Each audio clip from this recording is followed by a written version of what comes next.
So, we've been talking about diving into Michelle Obama's The Light We Carry. And you were kind enough to share that with us. Mhm. And I think this is a chance for us to kind of look at some really, really relevant ideas. Yeah, absolutely. Right. I mean, at its heart, this book seems to be about, Yeah. figuring out how to navigate all the inevitable bunks and uncertainties of life. Yeah. And I guess maybe even more importantly than that, how to find and build our own inner strength and resilience. Yeah. I think it's something that everybody grapples with at some point. Right. Absolutely. And whether it's, some huge life change or even just those everyday things that come up, having that inner strength is so important. So important. And, right off the bat, it was so touching to me to see that she dedicated the book to her parents. Oh, yeah. Marion and Fraser Robinson. Yeah. You really get the sense that their wisdom is sort of this fundamental element. Yeah, the dedication really kind of sets the stage for the whole conversation, doesn't it? Mm-hmm. It really kind of lays the groundwork for everything that follows. Yeah. And the book basically, I think, revolves around this core concept of finding that inner light and all the practical things that you can do to keep that resilience alive and strong, even when things are tough. Yeah. It's like, what's the word I'm looking for? Yeah. It's about actionable strength. Right, exactly. Yeah. And, it starts off with that very striking quote from Alberto Rios Okay. about, "You are the headline of the century. You are the good one who stood up." And it's just instantly, it makes you think. Totally. It makes you think about your own potential to sort of rise to the occasion, Yeah. whatever that may be. It's real reframing, isn't it? Mm, It's like it suggests that every single one of us, yeah. even when we're feeling like we're not, Yeah. anything special, Yeah. that we all have something really important to offer. It's a subtle but really powerful reminder Right. of the good that's inside all of us. Yeah. And what really struck me, as I started reading was just how personal she gets right from the beginning. Oh, yes. Talking about her father's multiple sclerosis diagnosis and how his walking stick became, just this constant fixture in their lives on the south side of Chicago. It's Right. such a grounded and human way to start.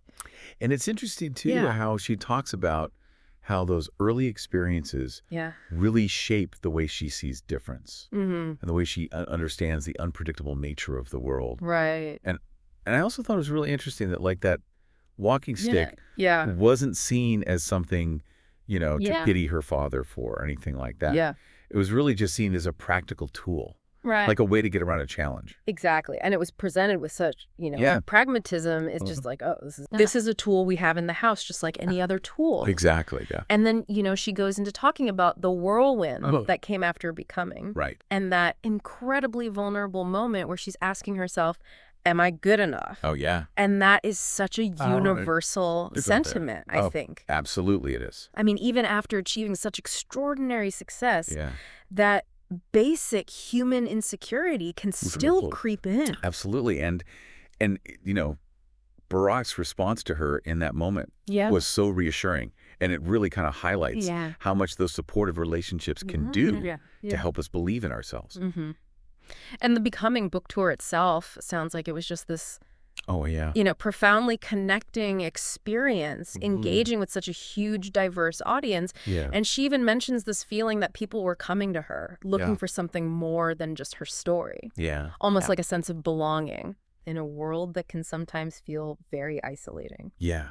That really speaks to something deep inside all of us, I think. In a world that can feel more and more disconnected. Yeah. Those moments where we feel like we're all in something together and where we can be open and vulnerable with each other. Yeah. Those moments can be really, really powerful and affirming. Mm-hmm. But then there's this really stark shift in the narrative Yeah. when she starts talking about the pandemic Right. and all of the social and political upheaval that kind of came along with it. Yeah. The realities of racial injustice, Yeah. the increase in hate crimes, Right. this really intense political division, Mm-hmm. all kind of culminating in the events of January 6th. Mm-hmm. You can just really sense the weight of that time. Yeah, absolutely. Yeah. She doesn't shy away from the difficult parts of that period at all. Right. And that contrast, Yeah. between all that connection she felt on the book tour. And then the sudden isolation and discord of the pandemic. Yeah. It really shows how fragile those social bonds can be and just how challenging things were as a society. Right. And I think that brings us to the main question we wanted to explore in this deep dive, which is how do we actually, identify and use our own tools? Yeah. Especially when we're facing chaos and uncertainty and, how do we deal with those feelings of being different? Yeah. Which she talks about a lot throughout the book. Right. And she's very clear that this book isn't about offering a one-size-fits-all answer. Right. It's really her own personal reflection on what's worked for her. Yeah. Her own insights on how she stayed strong through different challenges. Right. So let's dig into some of those. Okay. And starting with, the first chapter and this concept of small power. She starts off with this really relatable story about learning to knit during those early uncertain days of the pandemic. Yeah, and I think it's interesting to think about how at that time, so many people felt totally powerless, watching all the news unfold and feeling like there was absolutely nothing they could do to affect these massive global events. Yeah, just completely overwhelmed. Right, totally overwhelmed. And then she finds that this really simple and repetitive act of knitting becomes kind of an anchor for her, a way to redirect her attention and kind of quiet all those anxious thoughts. Yeah, she talks about that feeling of letting her hands take over so that her mind could get a break. Yeah. Which I think is so important, and it really highlights just how powerful it can be to engage in something physical. Right. Sometimes just focusing on like a tactile, repetitive task can be such a relief from all that, constant overthinking and anxiety. It's like a way to ground yourself in the present moment by doing something. Yeah. And she connects this back to her family history. Oh, that's right. Yeah. These really resourceful women, like her great-grandmother, Annie Lawson, who they called Grandma, and how crucial sewing was for them just to survive. Yeah. That image of Grandma traveling with her Singer sewing machine is so powerful. Yeah, it really is. And it really emphasizes a different time and a different mindset where these practical skills weren't just hobbies. They were really essential to life. And, and she talks about how her own upbringing was different. Yeah. That idea of buying new things rather than mending them. Right. It really shows a shift in societal norms and opportunities, over time. Yeah, totally. Which then leads into her discussion about how we tend to keep ourselves so busy as a way of coping. Right. Which is something she definitely experienced as First Lady. It's like, going from that really demanding public life in the White House to the sudden quiet of the pandemic. Must have been quite a change. Yeah. I bet that sudden stillness forced her to kind of confront some things that had maybe been pushed aside. Yeah. By all the activity and demands of being First Lady. Like, she even reflects on the 2016 election results during this time.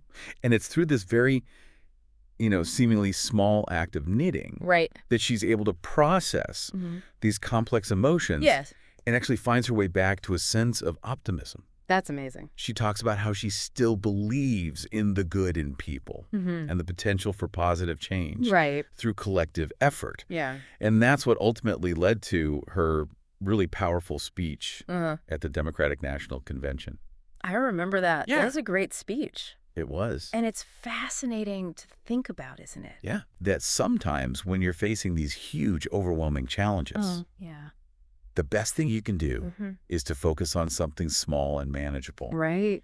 It's like a way to reclaim some control in a world that feels totally out of control. Yeah, and she uses this really beautiful analogy of casting on and casting off in knitting to represent that sense of beginning and completion, this contained process that gives you a feeling of control within a much larger, unpredictable landscape. Exactly. And she encourages all of us to find our own version of knitting, so to speak, something that we can really get into. And that gives us that sense of accomplishment, no matter what other people might think of it. Right. And she gives some great examples like wallpapering or even like meticulously writing down a recipe. Yeah. There's little things that can bring you joy. Right. And then she goes on to share this really moving story. Oh, yeah. About meeting with high school girls from Chicago's South and West Sides through the Girls Opportunity Alliance and their anxieties about the time they lost during the pandemic and the systemic challenges that they face.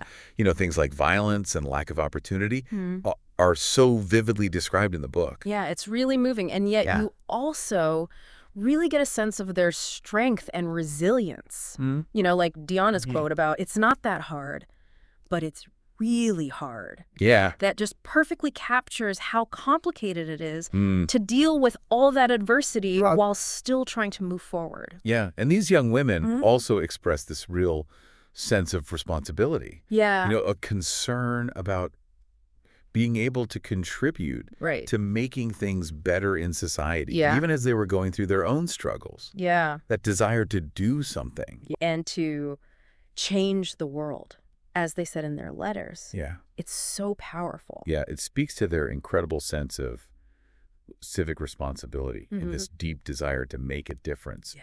But I think the book makes a really important point here, which is that it's so important to also take care of yourself and break down those big goals into smaller, manageable steps. Right. You can't really help others effectively if you're running on empty.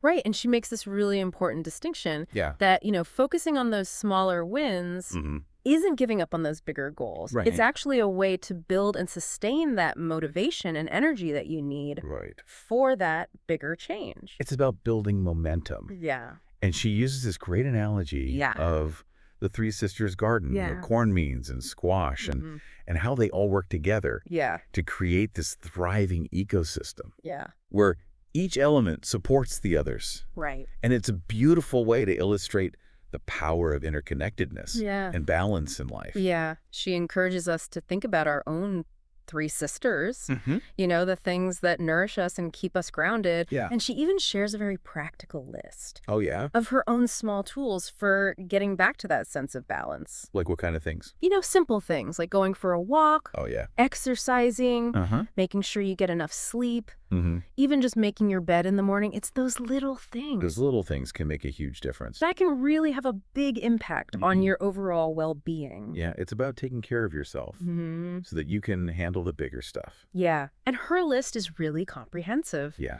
It includes things like spending time with friends, taking time for yourself, even tackling procrastination. Right. It's really relatable. Yeah, totally. And it was really great to hear about the Chicago girls' own coping mechanisms. Yeah. You know, things like dancing, listening to music, playing sports, Logan memorizing all of Hamilton. Oh, wow. It really shows that these small power sources are universal. Yeah. Even though they might look different for everyone. Absolutely. And she does a great job of showing how these seemingly small individual actions can actually ripple outward and have a bigger impact. Like the story of Addison starting her production company and Madison volunteering after George Floyd's death and Courtney running for student council. Yeah, those are great examples. They really bring the concept to life, don't they? It does. It shows that taking those small steps and being fully present in the moment, that's how you go from feeling overwhelmed to feeling capable. Right. And she reminds us that, you know, the end goal isn't always clear. When you're starting out, it's kind of like following a knitting pattern, stitch by stitch. You just take it one step at a time. Right. It's about trusting the process, having faith in those little daily actions. Right. And remembering all the possibilities that life holds. Yeah, she says it so well. Yeah. Sometimes you have to just knit one stitch at a time to find those big answers. Yeah. So moving on to the second chapter. Okay. Which is all about this really crucial theme of decoding fear. She starts by talking about how she was afraid of monsters as a kid. Oh, yeah. And comparing that to her brother Craig's actual enjoyment of horror movies. It's a great way to illustrate right away how we all react differently to fear. Totally. You know, a very visceral, unfiltered response versus his ability to kind of see it as fiction and even enjoy it. Yeah, and she really stresses this idea of learning to be okay with feeling afraid by exposing yourself to it over and over again. Even though she never quite developed a taste for horror films herself. Right. It suggests this process of becoming more resilient to fear, not letting it stop you in your tracks. Right. And she acknowledges that, you know, she had a pretty secure upbringing, but she also recognizes her experiences as a Black woman. Right. In a very patriarchal society. Yeah. And as a public figure facing so much scrutiny. And she reminds us that danger in its various forms is something we all experience. Part of the human experience. Yeah. And she makes this really important point about how the media can sometimes sensationalize fear. She uses the example of how Fox News might report on crime statistics. Right. You know, and it really highlights how important it is to be able to discern genuine threats from things that are being amplified or even manufactured. Right. We need to be critical thinkers and not just buy into whatever we're told. Right. And she points out that the choices we make when we're driven by fear can have lasting consequences. Yeah, absolutely. And it might not always be easy to recognize that in the moment. Yeah. But it's so important to try. Definitely. And she clarifies that the goal isn't to eliminate fear completely, which is probably impossible anyway. Yeah, probably. But to develop the ability to manage it wisely. Right. And she even gives some examples of really courageous people who have dealt with dangerous situations. And her definition of not afraid to be afraid, which is processing fear intelligently. Yeah. Letting it inform your decisions. Right. Rather than controlling you and trusting your judgment. Yeah. It's so insightful. Yeah, it really reframes the way we think about fear, doesn't it?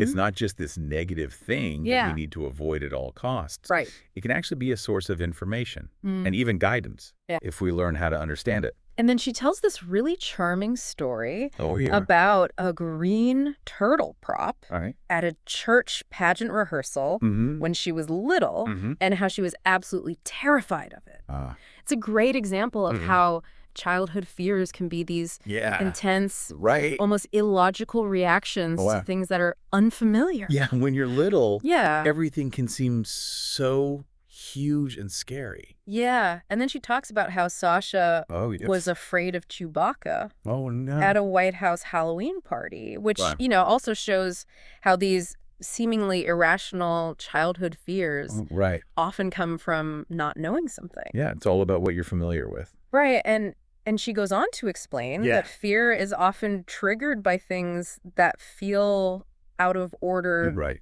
different, or unfamiliar. So, you know, we have to learn how to filter those fears. Yeah, absolutely. You know, figure out what's a real threat and what's just something new or outside our comfort zone. Yeah, and I loved how her Aunt Robbie handled the situation with the turtle at the pageant rehearsal. Yeah. You know, she didn't dismiss Michelle's fear, but she also didn't let it take over. Yeah. She basically helped Michelle to understand her fear by showing her that the turtle was harmless. Right. It's like she helped her to decode it. Yeah. And it made me think about how much time we spend kind of fixated on our own metaphorical turtles, our own fears. Exactly. And she talks about how fear and anxiety really affect us physically. Yeah, they do. You know, it's not just in our heads. Right. It shows up in our bodies, too. Totally. And it's a good reminder to think about those basic questions that fear brings up for us. Like, am I safe? Right. What are the real risks here? Yeah. Can I handle this new situation? And she talks about how, as adults, we often avoid our fears. By not trying new things or doing things that make us uncomfortable? Yeah. Yeah, it's not always some big dramatic avoidance. Yeah. It can be much more subtle than that, like just quietly staying in our comfort zone. Yeah. And she makes a good point that if we always avoid things that scare us, our world can become really small, and we might miss out on so much growth. Yeah, I feel like we create our own limitations based on our fears. Yeah, and so she asks us to really think about whether our fear is based on a real threat or just something that's unfamiliar. Yeah, that's such a powerful way to look at our anxieties. Yeah, it really makes you dig deep and figure out where those anxieties are coming from. Right. And she says that decoding fear means looking at our instincts. What we tend to avoid. Yeah, what we choose to do. Right. And most importantly, why we make those choices. Exactly. And she connects this whole idea to bigger societal issues. Yeah. She explains how avoiding unfamiliar things can lead to people seeking comfort in sameness and being even more afraid of people who are different. Right. It's a fascinating connection. And she suggests that prejudice can often come from fear. Yeah. You know, like, how do we instinctively react when we see a black boy in a hoodie. Yeah. Or a new immigrant family. Or two men kissing. Right. It's a real call to examine our own biases and assumptions. Definitely. And then she shares her own experience with fear. When Barack first started thinking seriously about running for president, wow, it's so revealing that someone so strong and accomplished could still experience such intense fear. Right, and to know that the decision ultimately rested with her, that adds a whole other layer of complexity to it. It does. It really highlights the personal sacrifices and the anxieties that come with being in the public eye. Yeah. And her initial hesitation, you know? I mean, she didn't love politics. Right. She wanted a stable family life. And she knew she would be under so much scrutiny. Yeah. It's completely understandable. Right. But she comes to this really important realization that her main fear wasn't about the specific risks of politics. Right. It was about change itself. Oh, wow. You know, the discomfort, the uncertainty of the future, the potential loss of control. Yeah. That's a really deep insight. It is. And it's a fear that I think so many of us can relate to. You know, that resistance to stepping outside of our routines and expectations. Even when those expectations might not be serving us very well. Right. And she describes how she and Barack broke down her anxieties. It's something they had done before when making big decisions, reminding themselves of all the times they had faced the unknown and come out stronger. Yeah, that's such a good strategy. Yeah.